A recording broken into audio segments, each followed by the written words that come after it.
Okay, what's up? So, back to working on the car today, and what's going to happen is moving backwards. So, while I'm taking off the brake assembly to get ready to sell this setup, I wanted to give my thoughts on the dream racing experience that I had.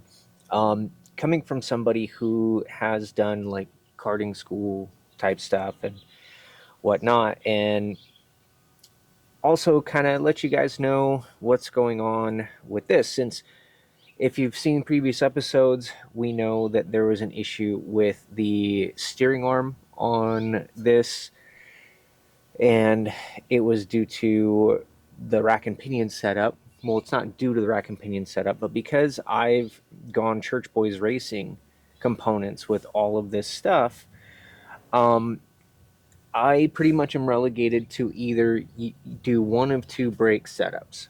One of them is a Willwood setup, which are options to run a 6 piston caliper with a 15-inch wheel, which I was aiming to run maybe a 16-inch wheel in the end on this, or to spend the amount of money it would cost to buy a Willwood brake kit and just buy the Church Boys Racing billet spindle, which is a drop spindle that accepts a C6 or C6 or C7 style Corvette hub and brakes, which would pretty much require that I run an 18-inch wheel or larger. I'm probably going to go with the Willwood setup, and that's because I don't want to have a big wheel on it. For one, I don't think it fits the body style of the early Nova. It's even though I am planning on modifying the fenders and whatnot to run a really large tire, I just don't see it being really the way I want to go. At absolute most, I would want to run a 17, but realistically, like I'm more settled around the 16-inch wheel option on that. Um, but I got to take these off so I can hopefully sell this setup to somebody who has kept the conventional steering that runs behind the front cross member. But when it comes to the dream racing experience or the environment in which you go and do stuff like that, I had a great time. The guy Rich that was my coach per se, really nice guy. We actually bonded over mini trucks because I used to have an old Silverado that was like bagged and body dropped back in the day and whatnot, um, and used to work on those a lot.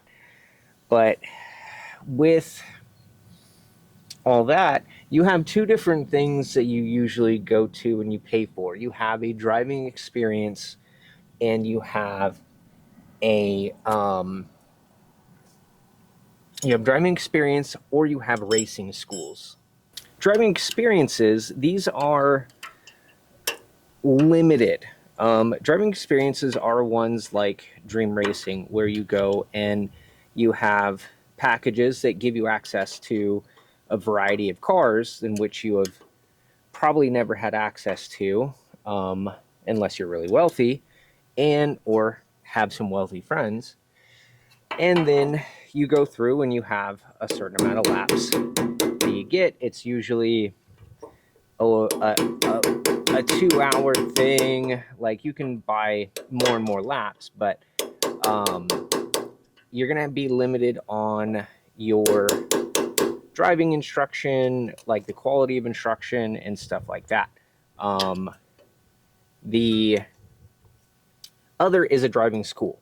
Now, this is something like a Dick Barber or a Bob Bondurant or something like that. If you're looking, at actual cars, or there's many different karting schools as well. And so it's the same thing. You can either have a karting experience or a karting school. Um, I used to part-time work for a guy named Jim Paul, who himself was a karting national champion, and he ran a school and experience. So it depended on what you would spend your time and your money doing. And I was there enough to basically call it a school for myself, and previously doing an experience with them, and then helping them with the maintenance and upkeep, and even teaching with karting.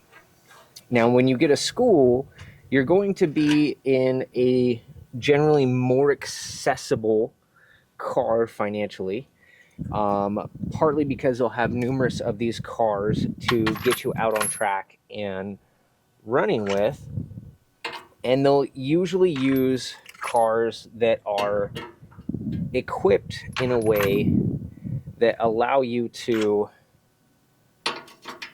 purchase them directly from the factory, like a cup car type of thing, or a particular racing series, like let's say like Miata Cup. So like an MX-5 Miata that is set up specifically for a particular race series.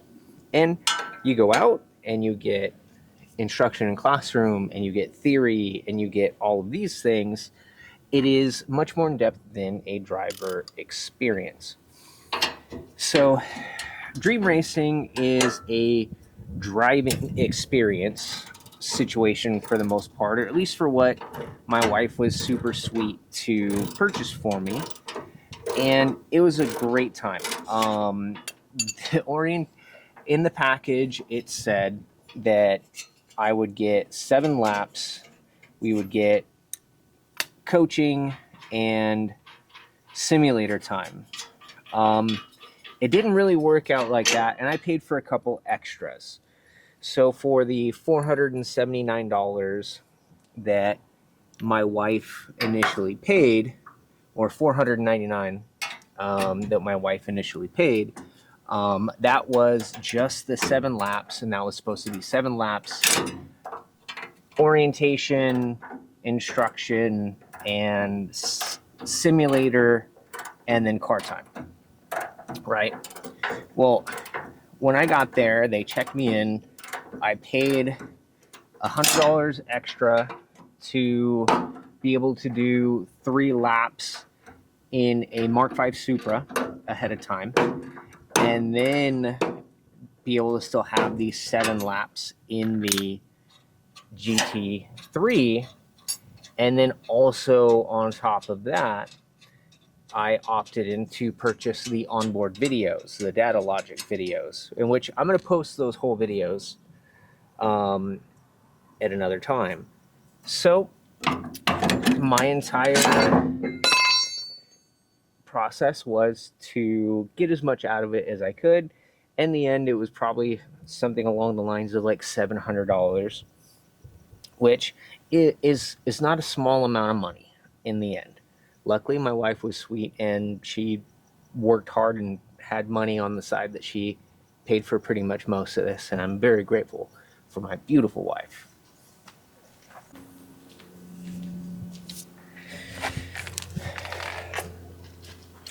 Now, with that said, I will say that the guy that I had, Rich, cool guy, really nice, and made me feel really comfortable, and so on. But I pretty much expected some of the process to go orientation. Let's talk about a little bit of theory. Let's look at what the track looks like on a map. And here's what we're looking to do. Early entry, tight entry, mid corner apex, late apex, early apex, whatever, for the best racing line. We didn't do any of that. What we did was watch an 8-minute high value production of them basically saying, hey, you're going to drive a car. This car is going to be fast. And we do this, that, and the other, like including racing slicks or so on, to maximize the car's performance on track, and so on. And for one, the GT3 I drove did not have slicks. It's basically like a promotional fluff piece. And respectfully, this is what you pay for, right? You pay for this car and this track and so on. So I'm not saying anything mean. I'm just trying to tell you guys this is what you're getting for your money. So yeah, so we go ahead and go through the 8.5-minute video. He asked me if I have any questions, and I just say, hey, do you mind if I left foot brake? It's something I'm used to in automatic cars when it comes to performance driving. I do it in the Miata. It's something I got from karting, and I feel much more comfortable threshold braking with my left than my right. And he's like, yeah, no problem. It's not policy, but I can't see what you're doing, so whatever. And not to get him in trouble or anything like that. If I can just get this guy out the rest of the way. So he takes us out, and we go on a discovery lap where he takes us 3 laps around in a Alpha SUV. Very nice SUV. It's fast, and you can feel the body roll and so on. And he gives instruction through that of how you're going to navigate the track.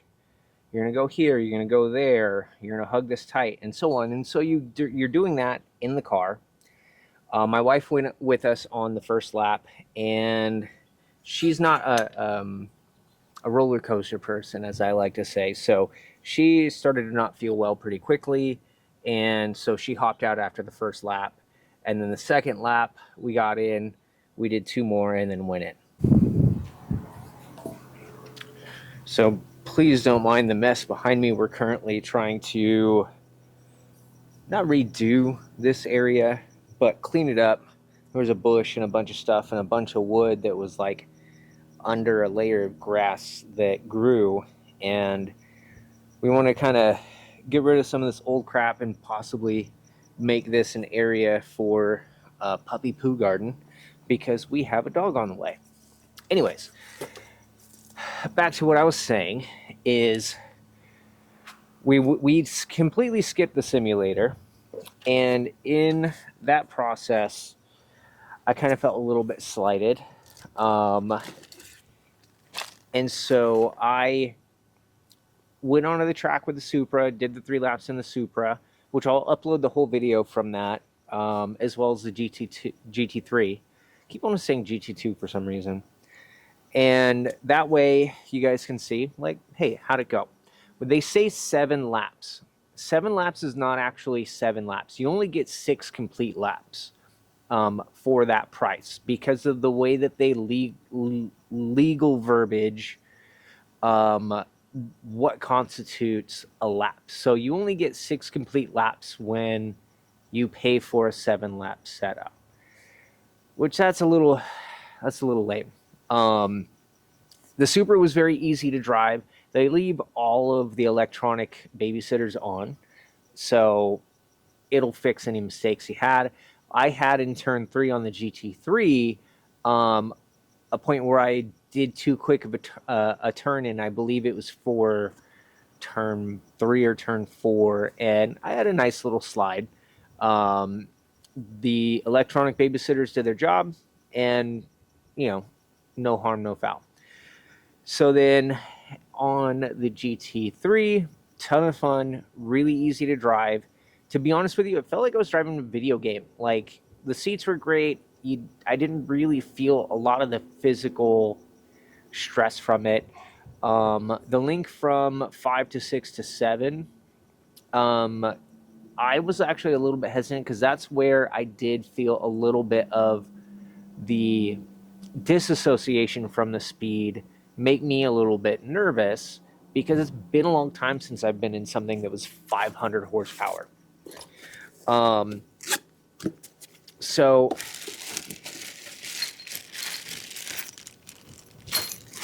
in that process, I wasn't going full throttle, and I was leaving myself slow going into the entry for turn 9. And in the end, that probably cost me like a good half second. In the total, from what Rich was saying, basically, I had about a second more from of improvement that I could have done, but to do that in essentially 10 laps, 9 laps, is a little bit. It isn't bad because like professional drivers go from track to track and they acclimate usually within 3 to 4 laps to a steady pace. And so for me to do that and get fairly comfortable within 10 laps and then be within about a second of a really good of a solid lap time, I'm okay with that. It's been a long time since I've driven a car that capacity at that level, so I'm not too bothered by it. But this is something that I would probably say would be a good consideration relative to where it is that you want to spend your money if you're looking to make the most of a driving experience. Do you want to spend the money on an experience, or do you want to spend the money on a school? I would petition in the future, if this is something that you are getting that's more than just a gift, but something that you are aiming to do for real instruction and real experience, I would suggest doing a school. Especially in the driving theory, physics, and all of the other things you'll generally get from doing the school. That will be such a great value if you don't have a lot of driving experience on the track. Me coming from mainly doing karting, I'm still limited in my in-car experience. Besides going and doing some canyon drives, I've done Willow Springs, autocross style courses that weren't cones but were actually like a short course, and whatnot. But in car, real aiming to go 10 out of 10, and really push things to their limit, I am a little bit limited on that, with the exception of drag racing when I was younger. But I would suggest doing a school. I think the team at Dream Racing and everything did a great job. I think they have a great program. It's very good for entry-level people. So if you want to do the experience first to determine whether or not you want to do a school, I think they're a great resource for doing so. But if you already know you want to go through full-fledged and really get that top-level instruction, I would definitely recommend a school. I'm going to get photos of this stuff so then I can post this stuff up for sale. So hopefully I can make a little bit of this money back and go towards the new brake setup. Thanks for watching.